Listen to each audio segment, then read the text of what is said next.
प्रारंभ कर रहे थे, जो कि मीमांसा से संदर्भित जो ग्रंथ है उनको हम देख रहे थे। और मीमांसा से संदर्भित जो प्रश्न है, ग्रंथ है, उससे पहले हम यह स्पष्ट रूप से जान लें कि जब भी हम मीमांसा दर्शन की बात करते हैं तो वहां पर दो पक्ष दिखाई पड़ता है, एक पूर्व पक्ष और एक उत्तर पक्ष। पूर्व पक्ष जो है वह पूर्व मीमांसा के रूप में, जिसको कि हम आज मीमांसा के रूप में जानते हैं, और वही उत्तर भाग जो है उसका, जिसको कि उत्तर मीमांसा का है या उसको वेदांत के रूप में हम जानते हैं। फिर वेदांत में भी हम देखते हैं जो कि अलग अलग संप्रदाय हुए। मीमांसा जो है, मीमांसा में भी हम देखते हैं जो कि कुमारिल का रहा, फिर उसके बाद आचार्य प्रभाकर जो हुए, उनके गुरु शिष्य। लेकिन दोनों समग्र रूप से मीमांसा के रूप में ही जाने जाते हैं। लेकिन इधर उत्तर मीमांसा जो है वह वेदांत के रूप में जाना जाता है। फिर आगे चल करके हम देखते हैं अद्वैत वेदांत, विशिष्टाद्वैत, भेदाभेद आदि हम देखते हैं, जिसकी चर्चा हमने पहले भी की थी। अब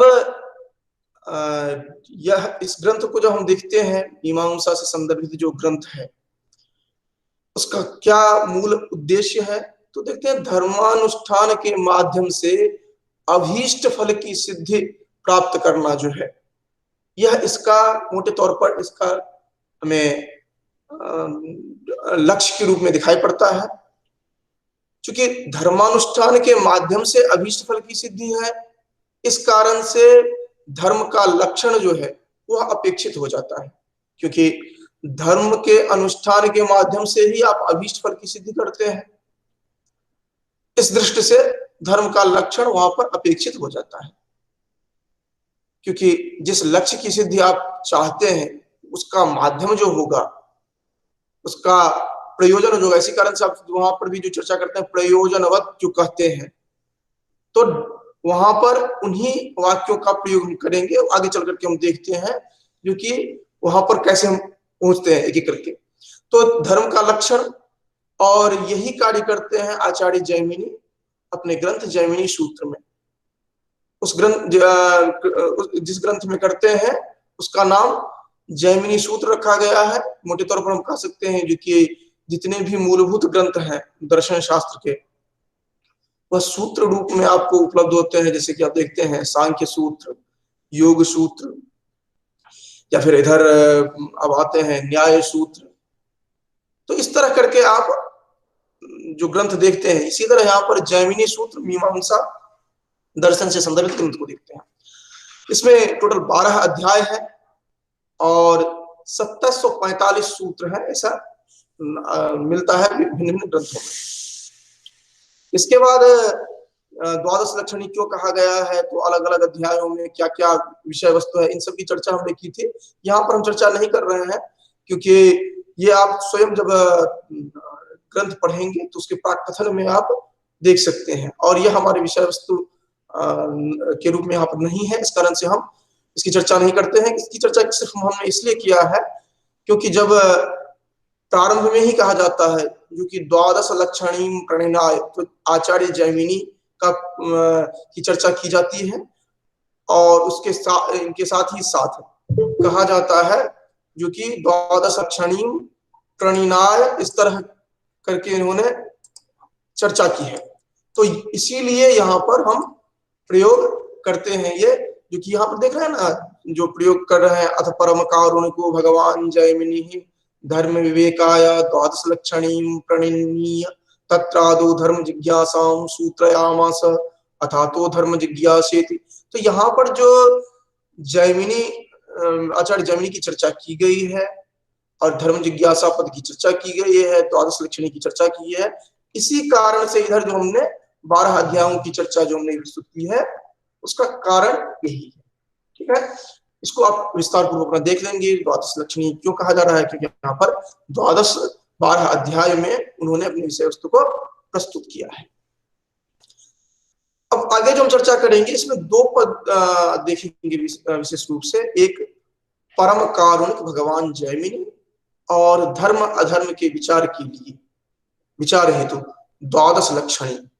ये जो यहाँ पर हम देख रहे हैं, जो कि अथ परम कारुणिको भगवान जैमिने धर्म विवेकाय, धर्म विवेकाय मतलब क्या धर्म है क्या धर्म नहीं है, इसके विवेक के लिए, इसके विवेचन के लिए द्वादश लक्षणी प्रणनीय, यह 12 लक्षणों वाला, 12 लक्षणों वाला इस तरह व्याख्या करके इसको कहेंगे, जो कि 12 अध्यायों में भिन्न भिन्न विषयों का प्रतिपादन जिस ग्रंथ में किया गया है, इस तरह द्वादश लक्षणी प्रणनीय तत्रादो धर्म जिज्ञासा सूत्रयामासा, वहां पर धर्म जिज्ञासा की चर्चा करते हैं।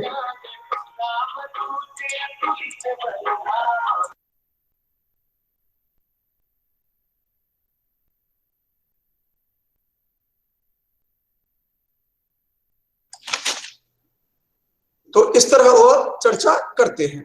तो यहाँ पर हम जो हम जो देख रहे थे, इसमें एक तो परम कारुणिक जो कहा गया है, इसके संदर्भ में भी विचार करेंगे, और फिर इस जो द्वादश लक्षणी का प्रणयन करके धर्म की जिज्ञासा जो कर रहे हैं, इसके संदर्भ में करेंगे। तो प्रारंभ में ही आप लोग देखेंगे जो कि वहां पर कहा गया है, जो कि वासुदेवम रमाकांतम नत्वा लोकाक्षिभास्करः कुरुते जैमिनी नये प्रवेशायार्थ संग्रह।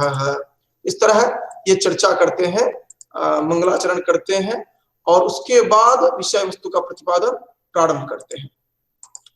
तो मंगलाचरण में ही उन्होंने कह दिया है कि जैमिनी शास्त्र जो है, जैमिनी न्याय जो है, इसमें प्रवेश हेतु अर्थ संग्रह का को लिखा जा रहा है, प्रस्तुत किया जा रहा है।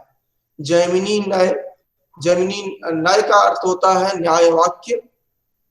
जैमिनी के जो वाक्य शास्त्र है, उनमें प्रवेश के लिए हम यहाँ पर मैं लोकाक्षी भास्कर, वासुदेव रमाकांत जो वासुदेव है, उनको प्रणाम करते हुए हम अर्थ संग्रह नामक ग्रंथ की रचना कर रहे हैं। तो यहाँ पर जब व्याख्यायित करते हैं, तो फिर वासुदेव उनके से उनका क्या संबंध है, रमाकांत उनको क्यों कहा गया है, इन सब की चर्चा एक एक करके व्याख्यायित की जाती, चर्चा की जाती है। साथ ही साथ यहाँ पर जब उनके नाम के संदर्भ में चर्चा होती है, तो टीकाकार अलग अलग तरह से, हिंदी टीकाकार हैं, वो प्रस्तुत करते हैं क्या नाम लोकाक्षी भास्कर क्यों है, इनके का गोत्र का नाम क्या रहा था, इस तरह करके चर्चा करते हैं। इसके साथ साथ जो द्वितीय विस्तृत चर्चा अगर आप स्वयं करते हैं, तो यह है कि मंगलाचरण क्यों किया जाता है। इसके संदर्भ में आप भिन्न भिन्न ग्रंथों में जो दिया गया है, जो कि आरंभ में मंगलाचरण करना चाहिए, जो कि आप मूलभूत अगर चर्चा देखते हैं तो प्रमुखतः नाट्य शास्त्र में देखते हैं, और फिर नाट्य शास्त्र में तो नाट्य संदर्भ में कहा गया। उसके बाद यह एक परंपरा हो गई कि जो भी रूप से ग्रंथ लेखन, वहां पर हम मंगलाचरण रखते हैं। और वहां पर तो इस तरह का हो गया, जो कि आदि में, मध्य में, अंत में, तीनों ही स्थानों पर मंगलाचरण का प्रसंग चलने लगा, क्योंकि आप वहां पर अंतिम मंगलाचरण भरतवाक्य के रूप में देखते हैं नाट्य ग्रंथों में। तो हम वहां पर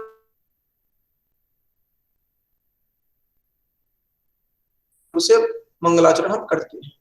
मंगलाचरण क्यों करते हैं? क्योंकि जो अनिष्ट की आशंका जो है, अनिष्ट जो संभावित अगर हो अनिष्ट, उसको निवारण किया जा सके। लेकिन इसका अर्थ ये नहीं है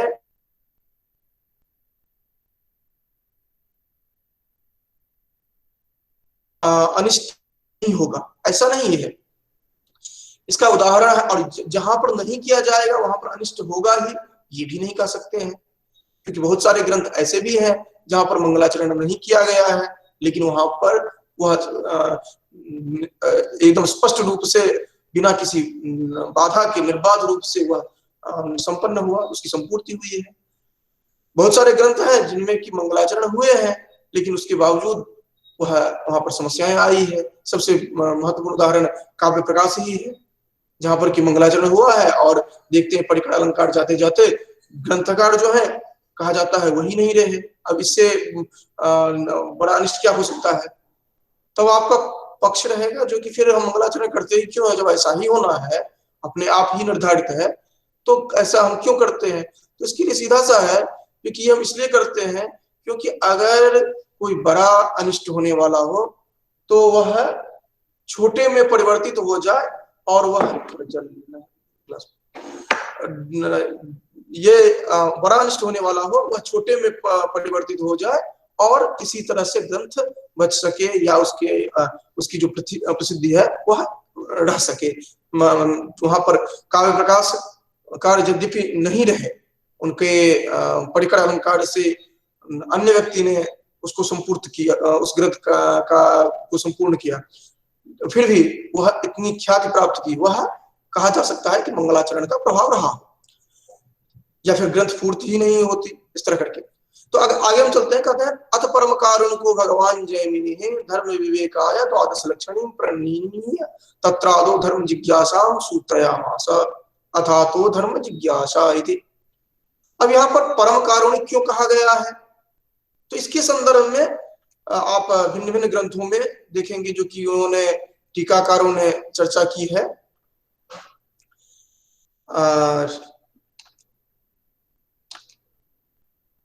उन्होंने चर्चा इस तरह की है कि धर्म के संदर्भ में आप अलग अलग ग्रंथों में जब चर्चा करेंगे तो देखेंगे जो कि धर्म के संदर्भ में व्यापक चर्चा हुई है। आप इधर अगर कोश ग्रंथ देखें तो कोश ग्रंथ में आपको धर्म के जो अलग अलग सिनोनिम्स हैं, पर्यायवाची हैं, वो आपको दिखेंगे, जहां पर कि आपको आध्यात्मिक विषय वस्तु के रूप में धर्म दिखाई पड़ेगा, कर्तव्य के रूप में धर्म दिखाई पड़ेगा, इसके साथ साथ गुण के रूप में धर्म का प्रयोग किया जाता है। अगर हम आध्यात्मिक दृष्टि से भी अगर चर्चा करते हैं तो अलग अलग विद्वान जो हैं वो धर्म को अलग अलग तरह से व्याख्यायित करते हैं। आप गीता को देखें, वहां पर अलग तरह से धर्म को की चर्चा की जाती है। अगर आप मनुस्मृति देखें, वहां पर अलग तरह से चर्चा की जाती है। जितने भी ग्रंथ आप देखेंगे वहां पर धर्म को अपने अपने तरह से व्याख्यायित करने का प्रयास किया है। अब आपका प्रश्न होगा जो कि अलग अलग तरह से व्याख्यायित करने का प्रयास किया है, तो वस्तुतः धर्म है क्या? तो यहाँ पर यह है कि जिस ग्रंथ को लेकर के आप अध्ययन कर रहे हैं उसी को आधार मान करके आप उसके लक्षणों को देखते हैं, उसके टेक्निकल टर्म्स जो है उनको देखते हैं। धर्म जो है वह व्यापक शब्द है, व्यापक टर्मिनोलॉजी है, इसीलिए अलग अलग ग्रंथ में अलग अलग तरह से आप देखते हैं। तो मोटे तौर पर आप अधिकांश जगह देखेंगे धर्म आपका जो कर्तव्य है उस रूप में दिखाया जाता है, और यहाँ पर जो धर्म की चर्चा की गई है उसके लिए ये कह रहे हैं कि ये जो भगवान जैमिनी है वह धर्म क्या है इसको स्पष्ट करने के लिए जैमिनी सूत्र जो इन्होंने लिखा है वहां पर कहीं भी समस्या उन्होंने नहीं रहने दी है, वहां पर पूर्णतः यह स्पष्ट हो गया है। इस कारण से इनको परम कारुणिक कहा गया है, क्योंकि परम कारुणिक भगवान कहने का अभिप्राय सीधा सा यह है कि वह जो हमारी समस्याओं को समझे, हमारी समस्याओं का समाधान कर सके, वही हमारे लिए हितकर माना जाता है। और अगर हम भगवान पद की व्याख्या करें तो वहां भी होता है कि इस तरह के ऐश्वर्य वाला जो हमारे सारी समस्याओं को का समाधान करके हमें उस परम धाम में शरण दे, ऐसे जो व्यक्ति नहीं कह सकते, ऐसे तत्व जो हैं उनको हम भगवान के रूप में देखते हैं। अगर हम योग सूत्र वगैरह को देखें, योग भाष्य वगैरह को देखें तो वहां पर हम इस तरह देखते हैं पुरुष विशेष को, लेकिन अलग अलग जगह पर पुरुष विशेष मान करके अन्य तरह से देखते हैं। तो कह रहे हैं कि उसी तरह यहाँ पर तुलना की जा रही है कि भगवान जैमिनी जो थे वो भी अलग अलग जगह जो धर्म की व्याख्या अलग अलग तरह से की गई उसको एक जगह पर उसको स्पष्ट रूप से व्याख्यायित उन्होंने कर दिया ताकि कोई समस्या नहीं रह गई। इस कारण से उनको परम कारुणिक भगवान पद का प्रयोग यहाँ पर किया गया है। और दूसरी बात यह है कि इसमें सहजता से लोग उनको जान सके और इसमें हमारी आस्था हो सके, ये भी इस ग्रंथ का कहीं न कहीं लक्ष्य है, इन पदों का प्रयोग करने का। तो अब आगे बढ़ते हैं, कहते हैं तत्र आदौ धर्म जिज्ञासाम सूत्रयामास। उस ग्रंथ में द्वादश लक्षण की चर्चा उन्होंने की है, वहां पर धर्म जिज्ञासाम सूत्रयामास, धर्म की जिज्ञासा क्यों की गई है इसको सूत्र रूप में वो बताते हैं। अथा तो धर्म जिज्ञासा, अथ अतः धर्म जिज्ञासा। यहाँ पर अथ पद का क्यों प्रयोग किया गया है, अतः पद का क्यों प्रयोग किया गया है, ये विशेष महत्वपूर्ण है, क्योंकि ये एग्जाम्स में ऑब्जेक्टिव के रूप में भी पूछे जाते हैं। तो इसको समझिए, करें अत्र अथ शब्दो वेदाध्ययनांतरीय वचन। यहाँ पर अथ शब्द जो है वह वेदाध्ययन के अनंतर हमें ऐसा करना चाहिए, अर्थात यह जो होगा वह वेदाध्ययन के अनंतर ही होगा, ये समझना चाहिए। अथ का अभिप्राय है यहाँ पर वेदाध्ययन के अनंतर, जब तक आप वेद का अध्ययन नहीं करते हैं तब तक यह धर्म संभव नहीं है, अर्थात धर्म को आप तब तक नहीं समझ सकते हैं, ये कहा गया। वेदाध्ययनांतरीय वचन, वेदाध्ययन के अनंतर ही यह जो अब जो हम धर्म की चर्चा करने जा रहे हैं वह वेदाध्ययन के अनंतर ही संभव है, उसके बिना आप नहीं समझ सकते हैं। अतः ये शब्द जो है कह रहे हैं वेदाध्ययनस्य दृष्टार्थत्वं ब्रूते। अतः शब्द जो है वह वेदाध्ययन का साक्षात फल जो है, दृष्टार्थ जो है, ये दृष्टार्थ की चर्चा आप सांख्य कारिका जो पढ़ रहे थे वहां पर भी आपने देखा था, जहां पर उन्होंने कहा था जो कि दृष्टवदानुश्रविक विशुद्धिक्षयातिशयुक्त, वहां पर प्रत्यक्ष के संदर्भ में दोनों जगह अलग अलग अर्थ है वहां पर, लेकिन मोटे तौर पर आप समझ सकते हैं जो कि दोनों लगभग एक ही बात करते हैं। दृष्टार्थ की बात यहाँ पर की जा रही है और वो कहा गया था दृष्टवत, अर्थात लौकिक संसार में जो है उसके संदर्भ में उन्होंने चर्चा की थी। लेकिन प्रत्यक्ष की बात जो उन्होंने की थी वह यही दृष्ट जो है उसको प्रत्यक्ष के रूप में वहां पर दिखाया था, जो कि स्पष्ट हो, साक्षात हो, और इसी संदर्भ में यहाँ पर उन्होंने प्रयोग किया है वेदाध्ययन से दृष्टार्थत्वं ब्रूते, अर्थात वेदाध्ययन का दृष्टार्थ क्या है ये यहाँ पर बताया गया है अतः पद से।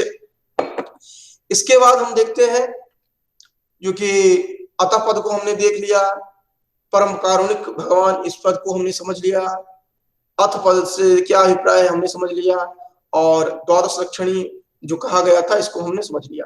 अब आता है कि कोई भी ग्रंथ पढ़ते हैं तो यहाँ पर प्रयोजन, विषय, अधिकारी, प्रयोजन, विषय और संबंध, अधिकारी, विषय, संबंध और प्रयोजन, इन चार विषय वस्तुओं को देखते हैं। इसे समग्र रूप से अनुबंध चतुष्टय कहा जाता है। अनुबंध चतुष्टय आवश्यक हो जाता है क्योंकि कहा जाता है ज्ञातार्थं ज्ञान संबंधम श्रोतुम श्रोता प्रवर्तते ग्रंथादौ तीन वक्तव्यः संबंधः सप्रयोजनः। करें कि जो भी आप बता रहे हैं उसके संदर्भ में श्रोता तभी आगे बढ़ेंगे, इच्छुक होंगे, जिज्ञासु होंगे जब उनको प्रयोजन के साथ ज्ञात संबंध को स्पष्ट रूप से बताया जाए, अर्थात वहां पर विषय, संबंध, अधिकारी और प्रयोजन, इन सबको जब स्पष्ट रूप से बताया जाता है तभी जाकर के उस समग्रता को प्राप्त होता है। यह आचार्य कुमारिल कहते हैं ज्ञातार्थम ज्ञान संबंधम श्रोतुम श्रोता प्रवर्तते ग्रंथादौ तीन वक्तव्यः संबंधः सप्रयोजनः। अब इसमें एक एक करके देख लीजिए और इसको नोट कर लीजिए, जो कि यहाँ पर ये विषय क्या है, तो विषय है जो कि प्रस्तुत ग्रंथ जो है, अर्थात धर्म से संदर्भित जो यह प्रस्तुत ग्रंथ है यही यहाँ पर विषय है, अर्थात इस ग्रंथ में विवेच्य जो विषय वस्तु है अर्थात धर्म संदर्भित वही धर्म ही यहाँ पर विषय है। अर्थात हम धर्म के संदर्भ में ही चर्चा यहाँ पर प्रस्तुत कर रहे हैं। उसके बाद अधिकारी कौन होगा? जो कि जिसने वेद वेदांग का अध्ययन किया है और जिसका धर्म के प्रति जिज्ञासा है। आपने वहां भी देखा था जब आप वेदांत सार पढ़ रहे थे, जो कि अधिकारी तो विधिवत अधीत वेद वेदांगत्वेन आपाततो, ये जो वहां पर आप वहां भी आपने देखा था, यहाँ भी ये कर रहे हैं। मैं वेदांत का यहाँ पर क्यों उदाहरण दे रहा हूं? क्योंकि मीमांसा जो है वही उसी का दूसरा भाग जो है, उत्तरवर्ती भाग, वो वेदांत है। जो यहाँ पर आपको दिखेगा कमोबेश वहां भी दिखेगा। अंतर क्या होगा कि यहाँ पर आप ज्ञान मीमांसा देखेंगे, सॉरी यहाँ पर कर्म मीमांसा देखेंगे, वहां पर आप ज्ञान मीमांसा देखेंगे। अर्थात दोनों में आप मीमांसा ही देखते हैं। यहाँ पर आप कर्मकांड को देखेंगे, अर्थात कर्मकांड के माध्यम से अभीष्ट की सिद्धि को देखेंगे। वहां पर देखेंगे ज्ञान को प्रायोरिटी देते हैं, उसके माध्यम से अभीष्ट की सिद्धि प्राप्त करते हैं वो।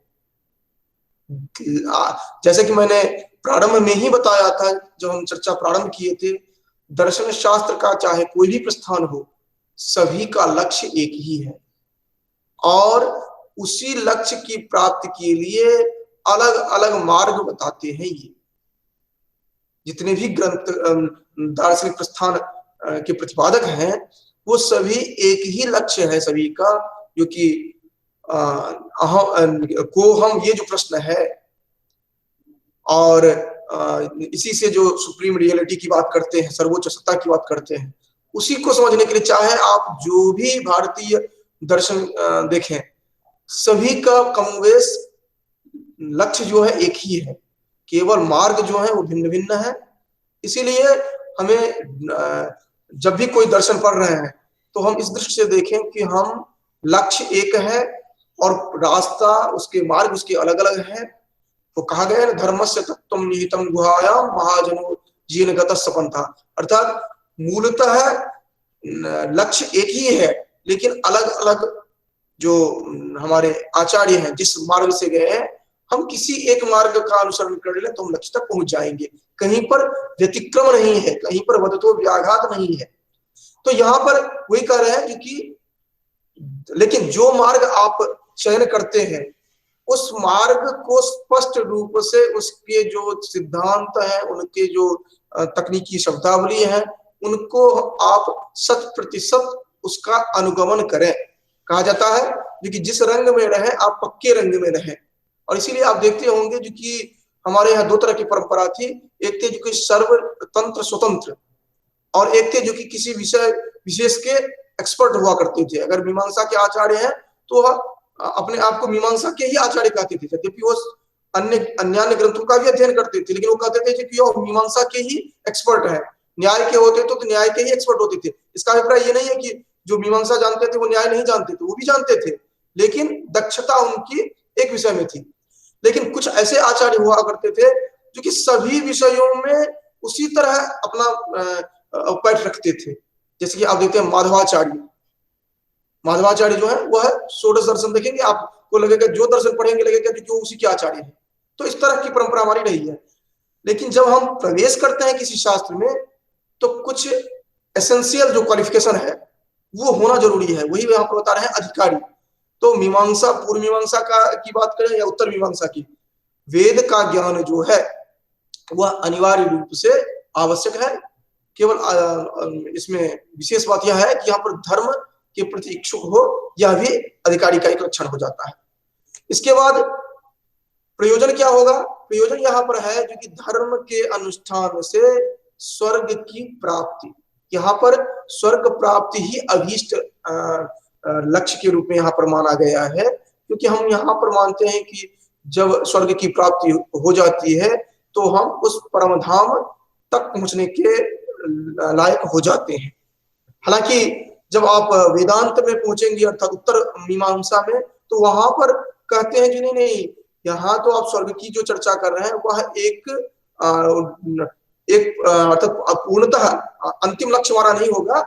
स्वर्ग भी जब हमारा पूर्ण समाप्त होता है तो हम अधोगति को प्राप्त करते हैं, स्वर्गीय लोक के ये जो चर्चा करते हैं स्वर्गीय लोक की न भयम किंचनास्ति न तब तक तुम जरा विगति कठोपनिषद जो देखेंगे। और फिर कहा जाता है कि क्षीणे पूर्णे मर्त्य लोकम विशंति, ये जो वेदांत से संदर्भित ग्रंथ जो है या उपनिषद ग्रंथ जो है, वहां पर इस तरह की चर्चा होती है कि स्वर्ग जो है वह आपका अल्टीमेट गोल नहीं होता है, आप वहां से भी अच्युत होते हैं।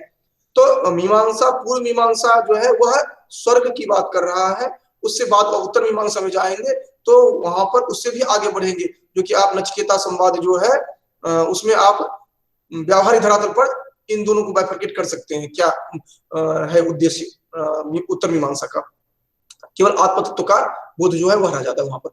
फिर उसका संबंध कर रहे हैं, संबंध है प्रतिपादक शास्त्र जो है उसके साथ बोध्य बोधक संबंध जो है, बोध्य बोधक रूप संबंध जो है, यही संबंध बताया गया है, यह अनुबंध चतुष्टय बताया गया है। अर्थात ग्रंथ में प्रतिपादित शास्त्र और धर्म इन दोनों के मध्य जो संबंध है इसको बताना ही संबंध यहाँ पर है। तो अभी तक हमने ये जितनी भी तकनीकी शब्दावली है ये हमने देख लिया था। अब आगे हम बढ़ रहे हैं धर्म विचार शास्त्र की आवश्यकता जो हुई है, जिसकी हम चर्चा कर रहे थे, जो कि अथातो धर्म जिज्ञासा। अब उसको बता रहे हैं, करें स्वाध्यायोध्येतव्यः इति अध्ययन विधौ तदाध्ययनस्य अर्थ ज्ञान रूप दृष्टार्थकत्वेन व्यवस्थापनात्।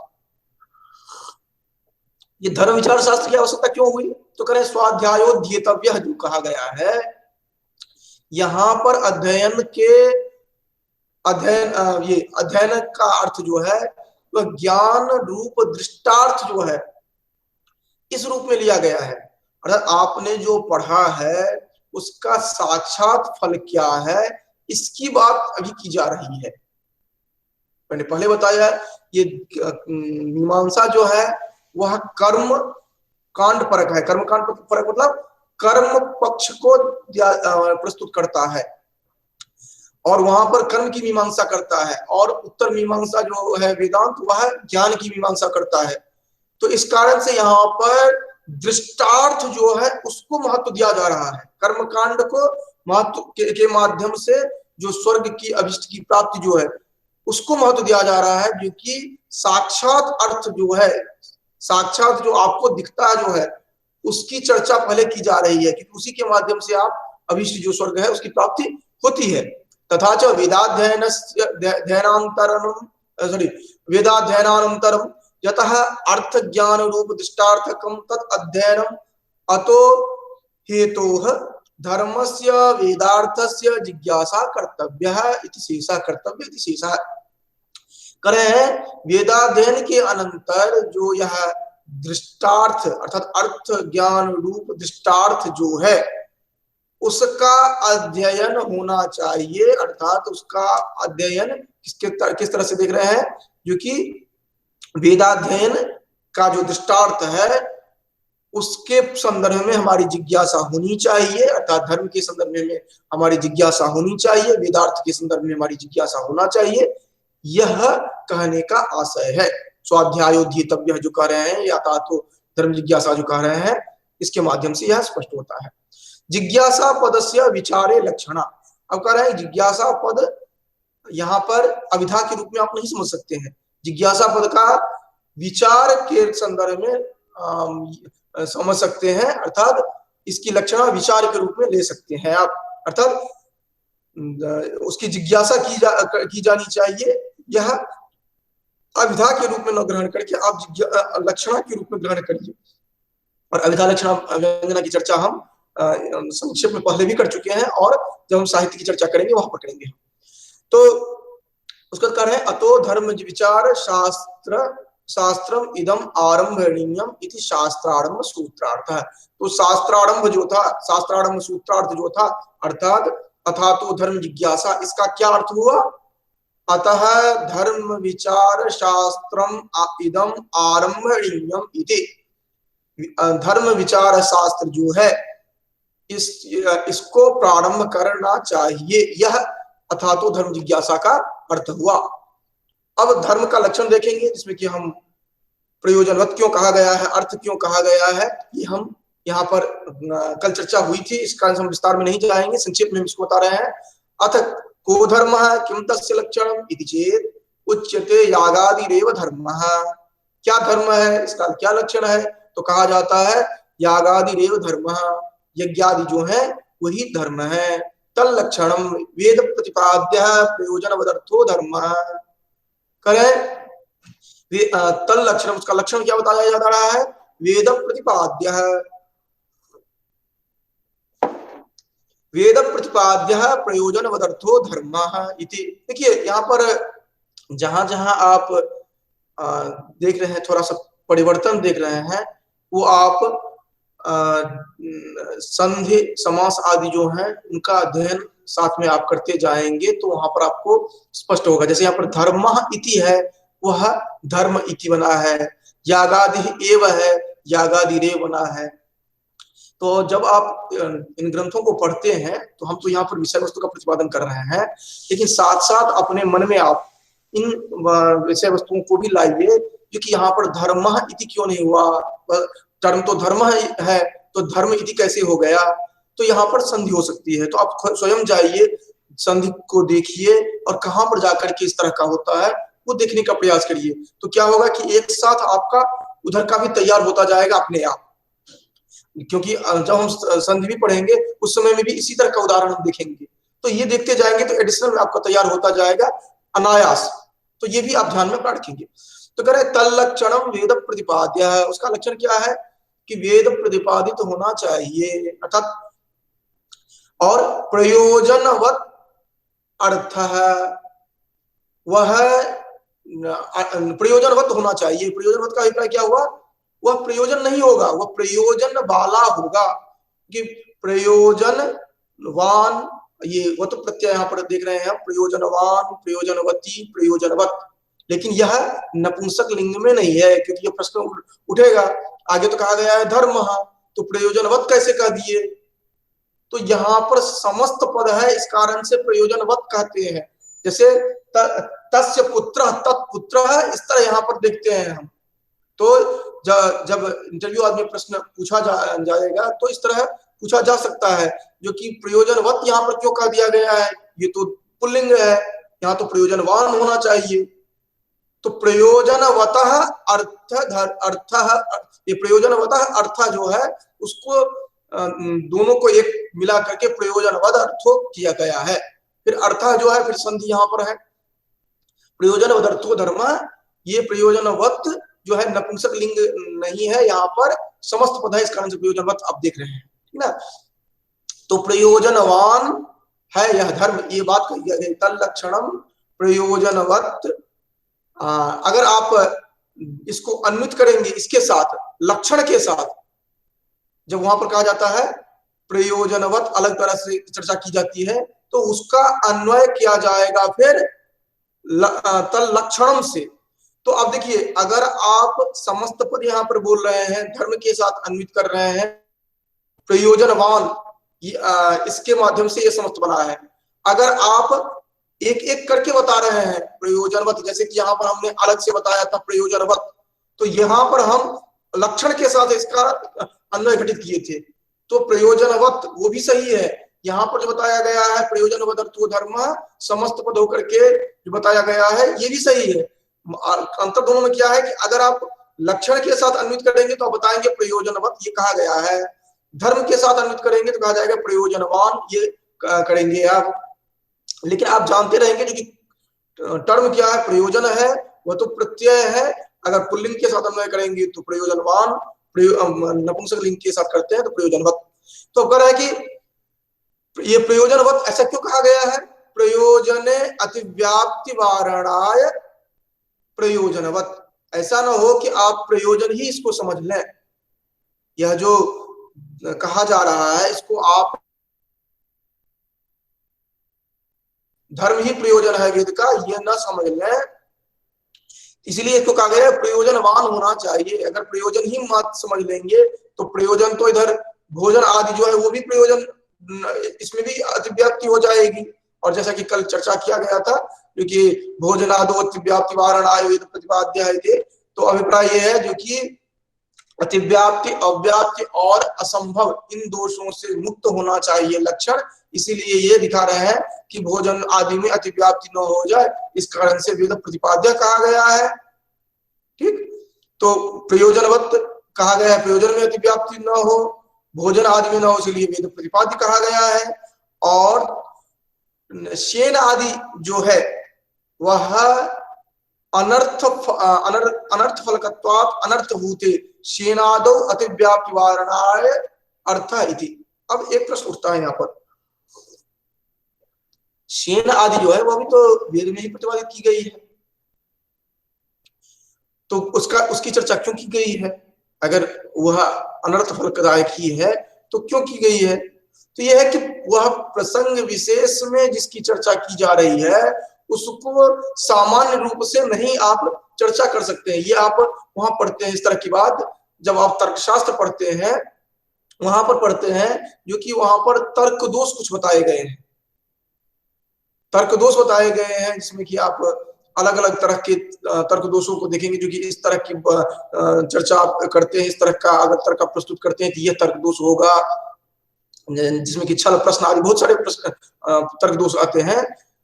जो जहां पर जिस प्रसंग में चर्चा की जा रही है उसको आप वहीं पर चर्चा करिए, उसको अगर आप हर जगह अप्लाई करेंगे तो वह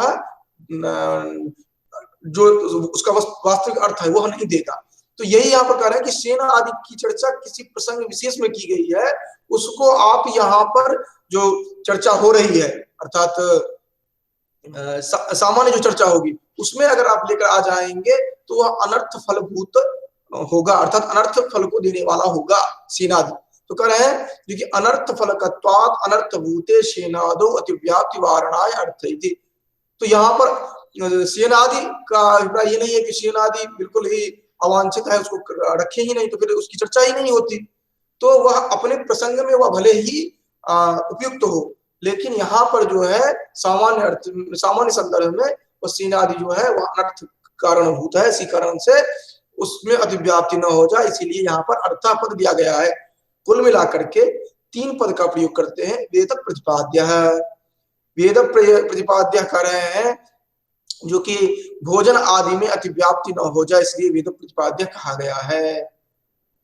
इसके साथ साथ कहा गया है प्रयोजन न, आप समझ बैठे, प्रयोजन में अतिव्याप्ति को वारित करने के लिए प्रयोजनवत कहा गया है, इसका लक्षण। इसके बाद अनर्थ फल दायक न हो, इस कारण से अर्थभूत कहा गया है, जो कि अर्थयुक्त तो होना चाहिए। इस तरह इसका धर्म हुआ वेद प्रतिपाद्य प्रयोजन वदर्थो धर्म इति। तो ग्रंथकार कह रहे हैं वेद प्रतिपाद्य प्रयोजन वदर्थो धर्म, जैमिनी आचार्य जैमिनी कह रहे हैं चोदना लक्षणोर्थो धर्म। अब आगे हम देखेंगे क्या इन दोनों में कोई भेद है क्या, ये जो चर्चा कर रहे हैं कि दोनों एक ही है या दोनों अलग अलग है। जैमिनी जो चर्चा कर रहे हैं चोदना लक्षणोर्थो धर्म, ग्रंथकार जो चर्चा कर रहे हैं वेद प्रतिपाद्य प्रयोजन वदर्थो धर्म, क्या इन दोनों में कोई अंतर है या दोनों एक ही है, इसकी चर्चा अब हम कर रहे हैं। कह रहे हैं इन दोनों में कोई भेद, कोई विशेष अंतर नहीं है। वहां पर जो चर्चा कर रहे हैं वहां पर चोदना पद जो ले रहे हैं उसका अभिप्राय है प्रेरणा, प्रेरित करना, अर्थात जब वेद वाक्य जो उस कर्म में प्रवृत्त होने वाला व्यक्ति है उसको प्रवृत्ति के लिए ये प्रवृत्ति दे पाता है, प्रेरित कर पाता है, तो वह इस तरह का जो अर्थ होगा वह अर्थभूत जो होगा वह कहा जाएगा धर्म। ये उन्होंने कहा है। और यहाँ पर इन्होंने जो वेद प्रतिपाद्य प्रयोजन अर्थो धर्म है ये हमने देखा ही है, दोनों में विरोध नहीं है, क्योंकि वहां पर केवल विरोध किस लिए दिखाई पड़ता है, क्योंकि जहां जब कहते हैं चोदना लक्षणोर्थो धर्म तो वहां पर कुछ समूह जो है कुछ व्यक्ति मान लेते हैं जो कि यह केवल विधि भाग से संदर्भित है, जबकि वेद प्रतिपाद्य प्रयोजन अर्थो धर्म संपूर्ण वेद से संदर्भित है। इस कारण से वहां पर ऐसा भ्रम होता है कि दोनों में भेद है, अर्थात दोनों में विरोध है। क्यों? क्योंकि जैमिनी जो कह रहा है वो तो केवल विधि भाग को ले रहा है, ग्रंथकार जो ले रहे हो तो संपूर्ण वेद भाग को लिया जा रहा है। तो ऐसा ना हो कि हम दोनों में एक भाग मात्र को बताएगा और दूसरा जो है वह संपूर्ण को बताएगा। तो कर ऐसा नहीं है, क्योंकि उच्चोदना पद जो है यह भी संपूर्ण वेद भाग जो है उसको ही बताएगा, न कि केवल विधि भाग को। तो इस तरह हम इन वाक्यों को भी हमने देखा था। न तो चोदना लक्षणोर्थो धर्म यदि सूत्र तल्लक्षण विरोधा, क्योंकि यह केवल विधि रूप एक देश परत्व नहीं है। इनमें जितने भी ये संपूर्ण वेद जो है उनको यह बोधित करता है। क्यों? क्योंकि वेदस्य सर्वस्य धर्म तात्पर्य वचनत्वेन धर्म प्रतिपादकत्वात्। ये आप ध्यान में रखेंगे, ये जो कहा जा रहा है दोनों में विरोध नहीं है, तो उसका कारण बता रहे हैं। ऐसा नहीं है कि अपनी मर्जी से कह दिया कि नहीं दोनों, चूंकि वो आदिम आचार्य है उनके साथ विरोध कैसे लेंगे, तो इसलिए बता दिया गया। ऐसा नहीं है, कह रहे हैं वेदस्य सर्वस्य धर्म तात्पर्य वचनत्वेन, क्योंकि संपूर्ण वेद जो है वह धर्म तात्पर्यवान होने के कारण धर्म को ही बता रहा है। इस कारण से धर्म प्रतिपादक होने के कारण संपूर्ण वेद का वाचक है। वहां पर जो चर्चा हम कर रहे हैं, जो विधि भाग मात्र कर रहे हैं, विधि भाग मात्र नहीं है, संपूर्ण वेद पद को वहां पर, संपूर्ण वेद को हम वहां पर लेंगे। यहाँ पर एक बात और महत्वपूर्ण है, जब आप चर्चा करते हैं सर्व पद का, तो ये सर्व पद भी यहाँ पर अलग दृष्टि से देखेंगे। वहां पर जब सर्वनाम पद की हम चर्चा करेंगे वहां पर। इसके बाद हम आते हैं, बीच बीच में मैं केवल संकेत देता हूं ताकि वहां भी जाकर के देखें। फिर आगे देखते हैं जो कि यागादिरेव धर्म अथको धर्म जो कहा गया था, उससे हम अब दोनों को कोरिलेट करते हैं, क्योंकि आगे हम चलेंगे चर्चा में। तो कह रहे हैं अथको धर्म यागादिरेव धर्म, कह रहे हैं जो कि धर्म क्या है, तो यागादिरेव धर्म। ये प्रारंभ में हमने कहा था यजेत स्वर्ग काम कहा गया था, जो कि स्वर्ग की प्राप्ति के लिए यज्ञ करना चाहिए, और इसके लिए विधान किया गया था क्या, चोदना लक्षणोर्थो धर्म। तो अब आप कोरिलेट कर सकते हैं आदिम आचार्य का जो मंतव्य है और यहाँ जो ग्रंथकार लोगाक्ष भास्कर जो कह रहे हैं इनका जो मंतव्य, इन दोनों को आप कोरिलेट कर सकते हैं। अब ये जो चर्चा है यह थोड़ी गंभीर चर्चा है। इसको हम संक्षेप में बताने का प्रयास कर रहे हैं, क्योंकि इससे पहले वाला जो वीडियो उपलब्ध है उसको आप देखें, विस्तार पूर्वक वहां पर बताया गया है, इसलिए हम यहाँ पर ज्यादा गंभीर चर्चा में नहीं जाएंगे। जब आप कहते हैं सच यागादि यजेत स्वर्ग काम,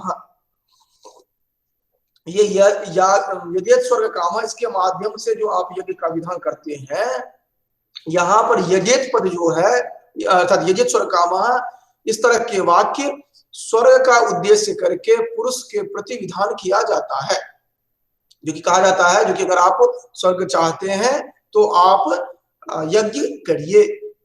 तो यहाँ पर यज्ञ करना चाहिए। ये जो यजेत पद है, पठेत चलेत हसेत, ये जो लिंग लकार से संदर्भित जो आप देख रहे हैं उसकी बात यहाँ पर कर रहे हैं आप। यजेत पद में दो अंश हैं, यज धातु और तिंग प्रत्यय। यज धातु हो गया और प्रत्यय हो गया। प्रत्यय में भी दो अंश देखेंगे, एक आख्या तत्व है और लिंग तो है, ये हम अभी चार्ट के माध्यम से देखेंगे।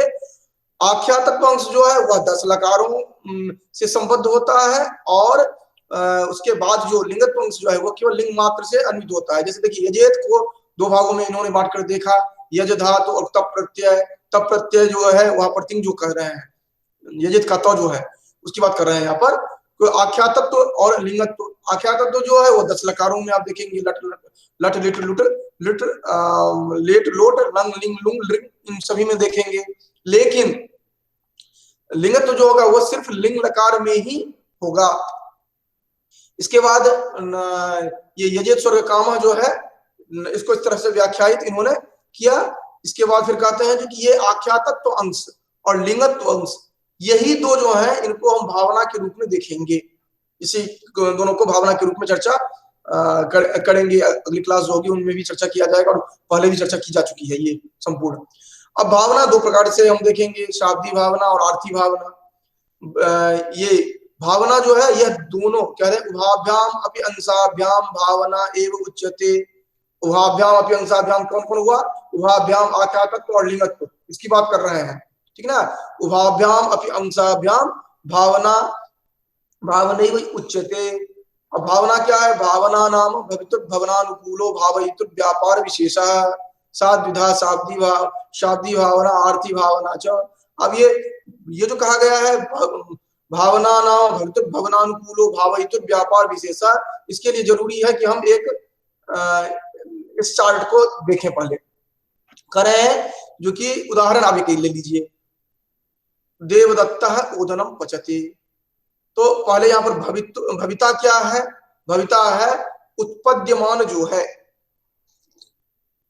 जो उत्पन्न हो रहा है। ओदन जो है, भात जो है जिसको पकाया जा रहा है, जो आपकी अभीष्ट जिस वह क्रिया जो आपके अभीष्ट को देने वाला है, वो हो गया भविता। भवन हुआ उत्पत्ति, वो क्रिया जो है। भविता हुआ जो कि जो वहां पर आप अल्टीमेट रूप में देख रहे हैं। भवन हुआ जो कि वो उत्पत्ति क्रिया जो है। अनुकूल का सामान्य अर्थ दिया जाएगा उसका जो जनक है, और भावयिता हुआ जो प्रेरक है। अब देखिए, भवितु भवनानुकूलो भावयितुर व्यापार विशेषः। अब भवितुर भवनानुकूलो को साइड कर दीजिए, मूल रूप से क्या है? भावयितुर व्यापार विशेषः। भावयिता जो है उसका व्यापार विशेष जो है वही भावना है। किस तरह का व्यापार विशेष? अब जैसे मैं भावयिता हूं, तो हमारा किस तरह का व्यापार विशेष है? वह उस तरह का व्यापार विशेष जो उस तरह का व्यापार विशेष, हर तरह का व्यापार विशेष मेरी भावना नहीं कही जाएगी। किस तरह का कहा जाएगा? भवितु भवनानुकूलो। भविता जो है, उत्पद्यमान जो है, उसके उत्पत्ति का जनक जो है। भविता हुआ जो ओदन जो है, ओदन के उत्पत्ति के का अनुकूल अर्थात उसका जनक जो है, उसको उत्पन्न करने वाला जो है, उसके संदर्भ में भावयितुर व्यापार विशेष। इस तरह के जो भावयिता जो है, अर्थात आचार्य कह रहे हैं कि हे देवदत्त, तुम्हें ओदन को पकाना चाहिए। तो यहाँ पर आचार्य हो गए भावयिता, देवदत्त जो हो गया वह जनक हो गया, और ओदन जो है वह भविता हो गया, और ये उत्पत्ति पाक जो है, भवन व्यापार जो है, यह हो गया उत्पत्ति। और इस तरह से अर्थ क्या होगा? जो कि ओदन को पकाने का जो जनक है, ओदन पाक का जो जनक है, उसको प्रेरित करने वाला भावयिता का जो आचार्य का जो व्यापार विशेष होगा, मानसिक व्यापार विशेष, वह अभी यहाँ पर मानसिक व्यापार विशेष की चर्चा नहीं की जा रही क्योंकि इसको शाब्दी और आर्थी में दो में बांटेंगे। तो भावयिता का व्यापार विशेष जो है वह शाब्दी ये भावना के रूप में देखा गया। अब आगे चल करके देखेंगे जो कि ये दो भाग में जो बटेगा, भावयिता का और फिर वह जो जनक जो है उसका। जनक का जो आप एक्सटर्नल देखेंगे जो वह कार्य करेगा, और यह इसका भावयिता का जो मानसिक व्यापार है। इस तरह आप शाब्दी आर्थिक के रूप में देखेंगे। अब शाब्दी की चर्चा जब हम करेंगे तो ये शाब्दी और आर्थिक की चर्चा हम थोड़ा बाद में करते हैं। यहाँ पर हम ये जो चूंकि व्याख्याएं तभी किए हैं, इसके संदर्भ में हम देख लेते हैं, शाब्दबोध को देख लेते हैं। 5 मिनट हम अधिक समय ले रहे हैं कि आगे जो चर्चा की जाएगी इसको रिपीट नहीं किया जाएगा, तो आपको समझ में आएगा। यह शाब्दबोध के संदर्भ में आपको नैयायिक, मीमांसक और ये वैयाकरण, इनका अलग अलग मत प्राप्त होगा। और ये मैं चर्चा इसलिए कर रहा हूं क्योंकि ये जो आपने चार्ट देखा था, ये आप स्पष्ट रूप से तब तक नहीं समझ सकते हैं जब तक कि आप इधर नहीं, ये शाब्दबोध को समझे नहीं। क्योंकि आपका पहला प्रश्न ये होगा, ये यजेत पद को ही क्यों लेते हैं, ये प्रत्यय इसको लेकर के इतना क्यों व्याख्यायित करते हैं? यज धातु सामान्य रूप से बोल रहे हैं जो कि हम क्रिया को महत्व देते हैं या कर्ता को महत्व देते हैं, ये इतना डेप्थ में जाने की क्या जरूरत है? तो इसके लिए हम देखते हैं जो कि क्यों ये जाते हैं, ये भावना पद की बात जो करते हैं और आख्या तत्व और लिंग तत्व की बात करने लगते हैं, ये धातु की भी चर्चा नहीं कर रहे हैं, ऐसा ही क्यों करते हैं, इनके पीछे क्या लॉजिक क्या है इनका। तो हम पहले ही बताए हैं कि जब भी हम जिस डिसिप्लिन की बात कर रहे हैं हमें उसमें ही रम करके देखना होता है, उसके बाहर हम नहीं जाएंगे। तो इनका क्या मंतव्य है शाब्दबोध के संदर्भ में, शाब्दबोध मतलब जो कहा जा रहा है, शब्द जो कही जा रही है, जो वाक्य कहा जा रहा है, उसका अर्थ जो हम ग्रहण करते हैं उसको शाब्दबोध कहा जाता है, वाक्यार्थ बोध जो होता है।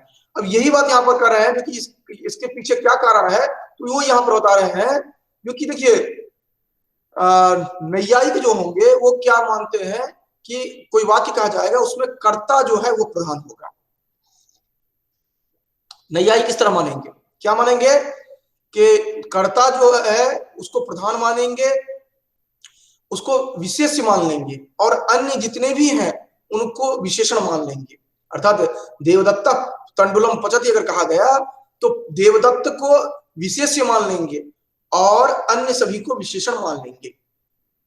विशेष क्या होता है, विशेष है क्योंकि जिसकी विशेषता बताई जा रही है। समय हम थोड़ा एक्सीड कर रहे हैं, जिनको जाना हो वो क्विट कर सकते हैं क्योंकि लगभग 15 मिनट की और कक्षा हमारी चलेगी, क्योंकि ये फिर इसकी पुनरावृत्ति नहीं होगी, आगे जो चर्चा होनी है उसमें, तो इसलिए मैं कह रहा हूं।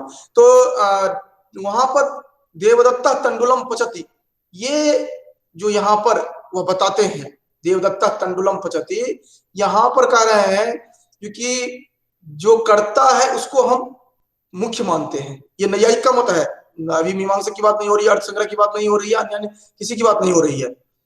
ये केवल इसलिए चर्चा हो रही है क्योंकि ये मीमांसक जो है अर्थ संग्रहकार, ये यजेत पद ही यजेत पद वहां पर भी लिंग अंश पर क्यों इतना जोर दे रहे हैं, इसको समझने के लिए किया जा रहा है।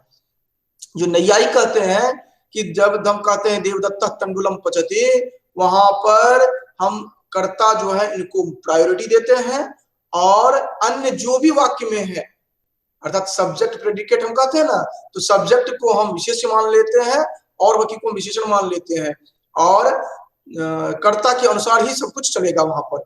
हम कहते हैं ना यद लिंगम यद वचनम याच विभक्ति विशेषस्य तल्लिंगम तद वचनम साच विभक्ति विशेषणस्य, कहते हैं ना, जैसे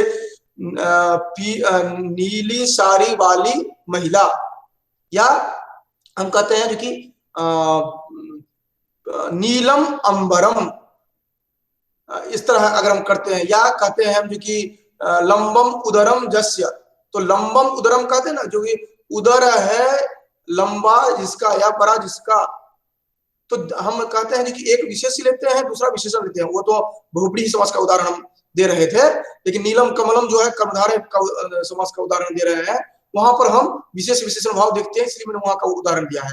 क्योंकि जब आप कहते हैं जो कि वह तेज बालक है, तो बालक हो गया विशेष, तेज हो गया विशेषण, वो हम यहाँ पर विशेष और विशेषण को समझाने के लिए ये उदाहरण हमने दिया है उधर का। तो देवदत्ता तंडुलम पचत, यहाँ पर देवदत्त को विशेषण मान लेते हैं, ये अन्य जो कुछ भी है उसको विशेषण मान लेते हैं। तो प्रधान हो गया कर्ता जिसको कि विशेष मानते हैं, और अन्य सभी विशेषण हो गए, वाक्य के अन्य जितने भी पद हैं वो विशेषण हो गए। अब वाक्यार्थ बोध कैसे होगा, देवदत्ता है पचति, इसको कैसे बताएंगे, ये कहेंगे पाकानुकूल कृत्याश्रयो देवदत्त है। पाकानुकूल, पाक के अनुकूल, कृति, कृति मतलब प्रयत्न का आश्रय वाला जो है वह देवदत्त है। यहाँ पर अनुकूल का अर्थ जनक नहीं लेंगे, अनुकूल का अर्थ यहाँ पर सामान्य अर्थ लेंगे हम।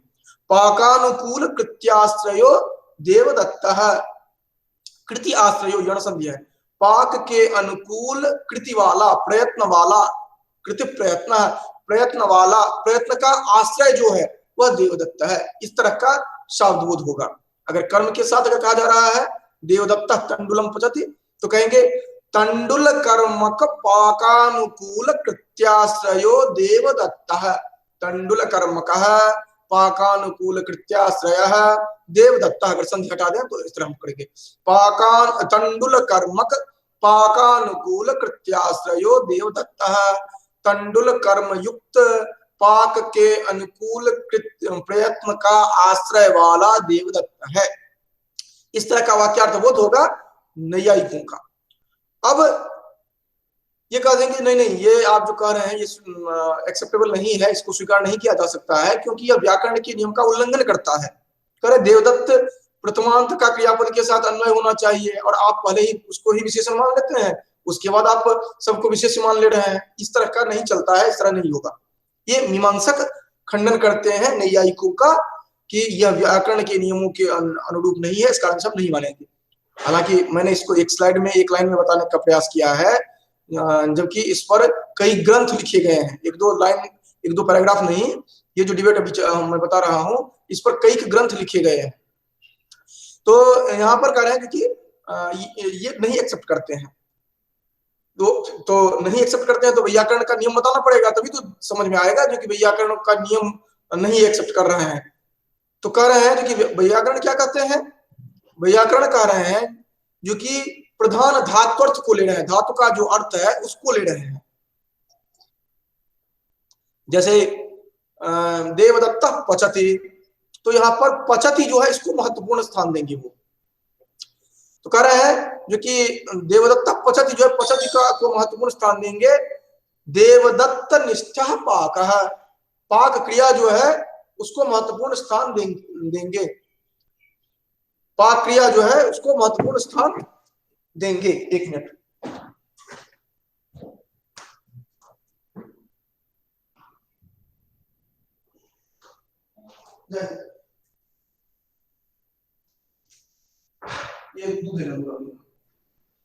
तो यह पाक क्रिया जो है इसको महत्वपूर्ण स्थान देंगे। तो होगा क्या, देवदत्त निष्ठा पाक, दोनों में अंतर आपने क्या देखा, उसमें देवदत्त को महत्वपूर्ण स्थान दिया गया था तो देवदत्त सेंटर था हुआ, और यहाँ पर क्या हो गया जो कि पाक को सेंटर में रख दिया गया, पाक को केंद्र में रख करके चर्चा की जा रही है।